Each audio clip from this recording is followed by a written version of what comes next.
వృషభ రాశి వారికి రాశాధిపతి శుక్ర భగవానుడు. ఈ శుక్ర భగవానుడు సస్యాధిపతి అయ్యాడు కనుక నిత్యము సస్యశ్యామలము, వృద్ధి అంటే ఆర్థిక అభివృద్ధి, అన్నింటా విజయాలు కోరుకోవడంలో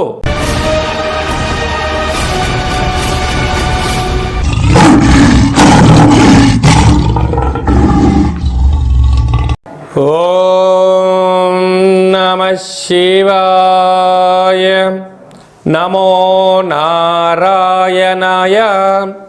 స్వర్ణాకర్షణ కాల భైరవాయ నమో నమః. హరి ఓం. మా ఛానల్కి స్వాగతం. చూస్తున్న వీక్షకులకు, ప్రేక్షకులకు, ప్రియ కాల భైరవ భగవద్బంధులకి స్వాగతం పలుకుతూ మమ్మల్ని ఎంతగానో ఆదరిస్తూ ఉండబడినటువంటి ప్రియ సోదర సోదరీమణులకు, జ్యోతిష్య అభిమానులకు, సనాతన ధర్మ సంరక్షకులకు అందరికీ కూడా తెలుగు ఉగాది పండగ శ్రీ పరాభవనామ సంవత్సర పండగ శుభాకాంక్షలు.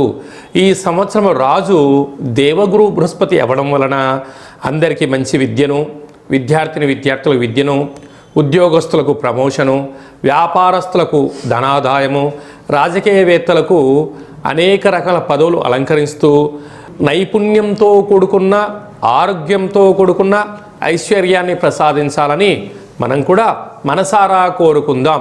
ద్వాదశ రాశుల్లో గ్రహ గమనాలు వీక్షింపచేద్దాం. మిథున రాశిలో దేవగురు బృహస్పతి సంచార స్థితి, సింహరాశిలో కేతు సంచార స్థితి, అలాగనే కుంభరాశిలో రాహు సంచార స్థితి, మీనరాశిలో శని భగవానుడి సంచార స్థితితో ద్వాదశ రాశుల్లో గ్రహ గమనాలు ఈ విధంగా ఉన్నాయి. ఈ సంవత్సరము రాజు దేవగురు బృహస్పతి అవ్వడం వలన సకాలంలో పంటలు, విద్య, ఉద్యోగము, ఐశ్వర్యము, అనంతమైన ఈ భూమండలమంతను కూడా నిత్యము సస్యశ్యామలంగా ఉంటుంది కనుక అందరికీ ఇది చాలా శుభకరణంగా భావించగలగాలి. మంత్రివర్యులు కుజభగవానుడు అవ్వడం వలన పాలకుల మధ్య స్వల్పమైన విభేదాలు ఉండే అవకాశాలు ఉన్నాయి. సమన్వయంగా ఎవరైతే ముందుకు వెళ్ళగలరో వారందరికీ ఐశ్వర్యం కలుగుతుంది అని చెప్పి గమనించాలి. కనుక ఈ సంవత్సరము పరాభవనామ సంవత్సరము అంటే కొద్దిపాటి అధర్మంగా ఉండబడిన వారికి పరాభవము, అవమానం తప్పదు, ధర్మబద్ధంగా ఉండబడిన వారికి ఐశ్వర్యం కలుగుతుందని చెప్పి కూడా గమనించాలి. వృషభ రాశి వారికి శ్రీ పరాభవనామ సంవత్సరంలో గ్రహ సంచార స్థితి అద్భుతంగా ఉన్నప్పుడు ఎలాంటి విధి విధానం పాటిస్తూ పరాభవం లేకుండా ఐశ్వర్యం పొందాలో ఈ వీడియోలో సవివరంగా సంపూర్ణంగా తెలుసుకుందాం. వృషభ రాశిలో ఏ నక్షత్రాలు వస్తాయనగా కృతికా నక్షత్రంలోని 2, 3, 4 పాదాలు, రోహిణీ నక్షత్రంలోని 4 పాదాలు, మృగశిర నక్షత్రంలో 1, 2 పాదాలు కలిపితే వృషభ రాశి. రాశాధిపతి శుక్ర భగవానుడు. ఈ శుక్ర భగవానుడు సస్యాధిపతి అయ్యాడు కనుక నిత్యము సస్యశ్యామలము, వృద్ధి అంటే ఆర్థిక అభివృద్ధి, అన్నింటా విజయాలు కోరుకోవడంలో వృషభ రాశి వారు విజయాన్ని సాధిస్తారు. కాకపోతే వీరి యొక్క ఆదాయం 5, వ్యయం 14. అంటే కారణం ఏమిటయ్యా అంటే గ్రహ సంచార స్థితి అద్భుతంగా యోగిస్తుంది, పట్టిందల్లా బంగారం అవుతుంది. ఇలాంటి కాల సమయంలోనే స్వీయ నియంత్రణ పాటించాలి.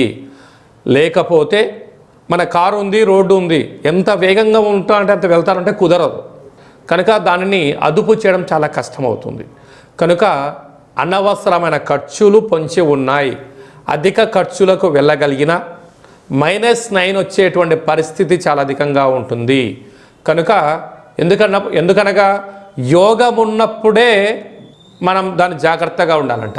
మన పెద్దవాడు చెప్తూ ఉంటారు, ఎదిగే కొద్దీ ఒదిగి ఉండాలి, దీపం ఉండగానే ఇల్లు చక్క పెట్టుకోగలగాలి, యవ్వనము ఉన్నప్పుడే స్థిరచరాస్తులు సంపాదించాలి, ఆరోగ్యంగా ఉన్నప్పుడే ఆరోగ్యాన్ని కాపాడుకోవాలి అని చెప్పారు.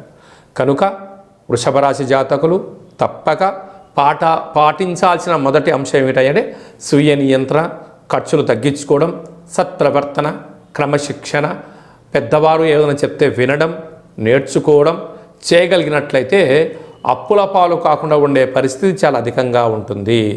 అలాగనే రాజ్యపూజ్యం 5, అవమానం 4. కనుక ఇలాంటి కాల సమయంలో వీలైనంత వరకు ఎదుటి వారిని అధికంగా నమ్మడం కానీ, బ్యాంకు లావాదేవీలు ఓటీపీలు చెప్పడం కానీ, అతి నమ్మకం ప్రాణహాని అన్న పరిస్థితి కనపడుతుంది. కనుక 2వ స్థానంలో దేవగురు బృహస్పతి రాజు అవ్వడం వలన ధనపరమైన, గృహపరమైన, ఉద్యోగపరమైనటువంటి కార్యక్రమాలలో ఉన్నతమైనటువంటి విజయ మహోత్సవ కార్యక్రమాలలో మీరు విజయాన్ని సాధించబోతున్నారు. తృతీయాధిపతి చంద్రభగవానుడు ఇక్కడ విశేషమైనటువంటి యోగదాయకాన్ని కలిగిస్తున్నాడు. ఎందుకంటే సైన్యాధిపతి, అర్ఘ్యాధిపతి, మేఘాధిపతి. కనుక మీరు ఉద్యోగాలలో క్రియాశీలకమైనటువంటి పాత్రను పోషించడం, గృహంలో ఎనలేనటువంటి బహుమతులతో ఆనందకరమైన తల్లిదండ్రులతో జీవితం గడపడం వలన తీర్థయాత్రలు, సేవారంగ కార్యక్రమాలలో విజయాన్ని సాధించబోతున్నారు.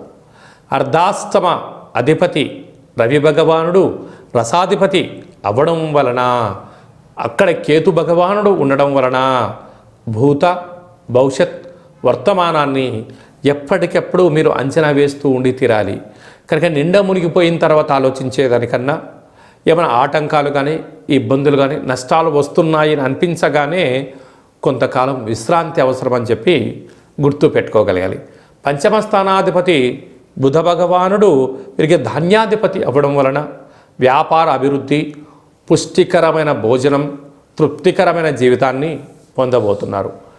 6వ స్థానాధిపతి శుక్ర భగవానుడు సస్యాధిపతి అవ్వడం వలన దయచేసి అప్పులు ఇవ్వద్దు, అప్పులు కూడా తెచ్చుకోవద్దు. రెండిటి వలన ఇబ్బందికరమే అని చెప్పి గమనించగలగాలి. 7వ స్థానాధిపతి కుజుడు మేషరాశి, వృషభ రాశికి వ్యయంలో ఉండడం వలన కనుక ప్రేమికులు చాలా జాగ్రత్తగా ఉండాలి. భార్యాభర్తల మధ్య అన్యోన్యత అవసరం, నమ్మకమే జీవన విధానం అవసరం అని చెప్పి కూడా మీరు గుర్తు పెట్టుకోగలగాలి.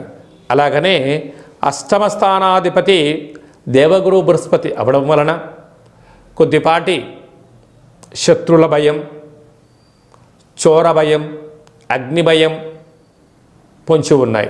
కనుక దయచేసి అబద్ధాలు ఆడవద్దు, ధర్మబద్ధంగా ఉండండి, ఆధ్యాత్మికంగా ఉండండి. లేకపోతే భారీ మూల్యం చెల్లించక తప్పదని చెప్పి జ్యోతిర్విజ్ఞానం తెలియచేస్తుంది. అలాగనే విశేషమైనటువంటి కుంభరాశిలో శని భగవానుని యొక్క రాశిలో రాహు సంచారం చేయనప్పుడు కొన్ని రకాలమైనటువంటి వృత్తి, ఉద్యోగ, వ్యాపార కార్యక్రమంలో చేర్పులు, మార్పులు ఉండబోతున్నాయి. లాభస్థానంలో శని భగవానుడు అధిపతి గురువు అవ్వడం వలన సత్ప్రవర్తన, ఆధ్యాత్మిక చింతన కలిగిన వారికి ఇది చాలా మంచి సువర్ణపు యుగంగా భావించగలగాలి. వీరు 16/5/2026 సంవత్సరంలో వైశాఖ మాస బహుళ అమావాస్య శనివారము కృత్తికా నక్షత్రం రోజున ఎలాంటి పని చేయకపోవడం ఉత్తమోత్తంగా భావించగలగాలి. ప్రతి శుక్రవారం మీరు తప్పకుండా కళౌ వెంకటేశ్వర అన్నట్టుగా వెంకటేశ్వర స్వామి యొక్క స్మరణ, దర్శనం, స్వామివారికి తులసిమాలను సమర్పించడం, అలాగే విష్ణు సహస్రనామ పారాయణాన్ని వినడం, చేయడం యోగదాయకం. అలాగనే వీరికి దేహంలో ఉదరానికి సంబంధించినటువంటి వ్యాధులు వచ్చే పరిస్థితి ఉంటుంది.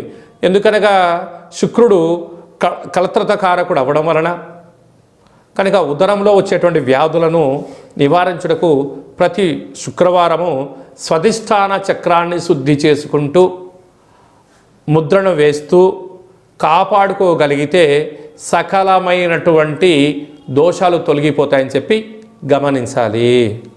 శ్రీ పరాభవనమ సంవత్సరం అంతను కూడా అన్నింటా మనం విజయం సాధించగలగాలి అన్నట్లయితే రాజు దేవగురు బృహస్పతి అవ్వడం వలన ప్రతి గురువారం పూట శ్రీ మేధాదక్షిణామూర్తి స్వామి యొక్క దర్శనం, రాఘవేంద్ర స్వామి వారి యొక్క పారాయణం, గురుచరిత్ర పారాయణం చేయడం వలన అందరికీ శుభం కలుగుతుంది. ఈ సంవత్సరము మనకు యమునా నది పుష్కరాలు కనుక పుష్కర స్నానం చేయడం వలన సంపూర్ణమైనటువంటి సకల దోషాలు తొలగి ఐశ్వర్యం కూడా కలుగుతుంది. అలాగనే మంత్రివర్యులు కుజభగవానుడు అవ్వడం వలన శ్రీ వళ్ళీ దేవసేన సుబ్రహ్మణ్యేశ్వర స్వామివారి యొక్క అష్టకాన్ని వినడం, ప్రతి మంగళవారం పూట కుజుడికి సంబంధించిన పూజా కార్యక్రమంలో పాల్గొనడం, షష్ఠీ తిథి యందున దేవాలయంలో పాలు పోసి లేకపోతే పుట్టలో పాలు పోయడం వలన కుజభగవాను యొక్క ఆశీస్సులు కలుగుతాయి. అలాగనే ఈ సంవత్సరం పేరే పరాభవనామ సంవత్సరం. అధర్మంగా అన్యాయంగా ఉండబడిన వారికి కొద్దిపాటి ఇబ్బందులు ఉంటాయి. కనుక ఎవరు కూడా పుట్టగానే ఎవరు తప్పులు చేయాలనుకోరు. కాలక్రమేణా కొన్ని జరుగుతూ ఉంటాయి. కనుక వీటిని అధిగమించగలగాలి అన్నట్లయితే కాలాన్ని శాసింపజేసే శక్తి కాలభైరవుడికి ఉంటుంది. కనుక ఒక్కొక్క నెలలో ఒక్కొక్క రకమైన కాలభైరవుడు ఉంటాడు. కాళభైరవనామ స్మరణ, అష్టకాన్ని వినడం, గృహంలో కూష్మాణ దీపాన్ని పెట్టుకోవడం, కుక్కలకు ఆహారాన్ని ఏర్పాటు చేయడం, పక్షులకు ఆహారాన్ని ఏర్పాటు చేయడం వలన సకల గ్రహ దోషాలు తొలగిపోతాయి. అలాగనే మీ వ్యక్తిగత జాతకం తెలుసుకోవాలనుకుంటున్నారా? మీ యొక్క పేరు, పుట్టినటువంటి తేదీ, నెల, సంవత్సరం, పుట్టినటువంటి సమయం రాసి పంపించినట్లయితే 100 సంవత్సరాల జాతకం రాసి పంపించి పుట్టినప్పుడు గ్రహ గమనాలు ఎలా ఉన్నాయి, శ్రీ పరాభవనామ సంవత్సరంలో ఎలా ఉండబోతుంది, రాబోయే కాలంలో భవిష్యత్ కాలంలో ఎలా ఉండబోతుందో మీకు సవివరంగా సంపూర్ణంగా తెలియచేయడం జరుగుతుంది. చాలామందికి డేటా బర్త్లు లేనటువంటి వారికి మీ పేరు యొక్క మొదటి అక్షరాన్ని అనుసరిస్తూ ఆదాయ వ్యయాలను కూడా వివరిస్తూ రాజపూజ్య అవమానాలను తెలియచేస్తూ సంపూర్ణమైన కాళభైరవ ఉపాసన చేత గవ్వల ద్వారా రమణ శాస్త్రం ద్వారా భూత భవిష్యత్ వర్తమానాన్ని తెలియజేయడం జరుగుతుంది. కనుక ఈ కింది నేమును సంప్రదించి అపాయింట్మెంట్ తీసుకొని సంప్రదించగలరు. శ్రీ పరాభవనామ సంవత్సరం అంతను కూడా అందరికీ నిండు నూరేళ్ల ఆయురారోగ్యాలు, ఐశ్వర్యము, ఆనందము, పాడి పంట, ఐశ్వర్యము, స్వయం కృషి, పట్టుదలతో అందరికీ విజయాలు కలగాలని కోరుకుంటూ మనసారా కాళభైరవ స్వామి యొక్క ఆశీస్సులు. ఓం కాళకాలాయ విద్మహే కాళాతీతాయ ధీమహి తన్నో కాళభైరవ ప్రచోదయాతు. ఓం రాజాదిరాజాయ ప్రసహ్య సాహినే నమో వయం వై శ్రవణాయ కుర్మహే సమే కామాన్ కామకామాయ మహ్యం కామేశ్వరో వై శ్రవణాయ మహారాజాయ నమః. శతమానం భవతు శతాయు పురుష సతేంద్రియ ఆయుష్యేవేంద్రియే ప్రతితిష్టతి. ధనం ధాన్యం బహుపుత్రలాభం శత సంవత్సరం దీర్ఘమాయు. శ్రీ పరాభవనామ సంవత్సరాంతం అఖండం నిత్యం శాంతిరస్తు, వృద్ధిరస్తు, తుష్టిరస్తు, అవిఘ్నమస్తు, ఆయుష్యమస్తు, ఆరోగ్యమస్తు, స్వస్తిం శివం కర్మాస్తు, కర్మ సమృద్ధిరస్తు, వేద సమృద్ధిరస్తు, పుత్రపౌత్రాదిరక్షంతు, సర్వే జనా సుఖినో భవంతు, లోకా సమస్తా సుఖినో భవంతు. సర్వం కాళభైరవ దేవతార్పణమస్తు. హరి ఓం. ఈ వీడియో మీకు నచ్చినట్టయితే మా ఛానల్ని సబ్స్క్రైబ్ చేసుకోండి. అందరికన్నా ముందుగా ఆధ్యాత్మికమైనటువంటి సలహాలు సూచనల కోసం మా ఛానల్ని గంట సింబల్ ప్రెస్ చేసి ఆలయ బటన్ కూడా ప్రెస్ చేసి భగవద్బంధులకు, మిత్రులకు, స్నేహితులకు ఈ సమాచారాన్ని, భక్తి సమాచారాన్ని చేరవేసి హిందూ ధర్మాన్ని కాపాడగలరు.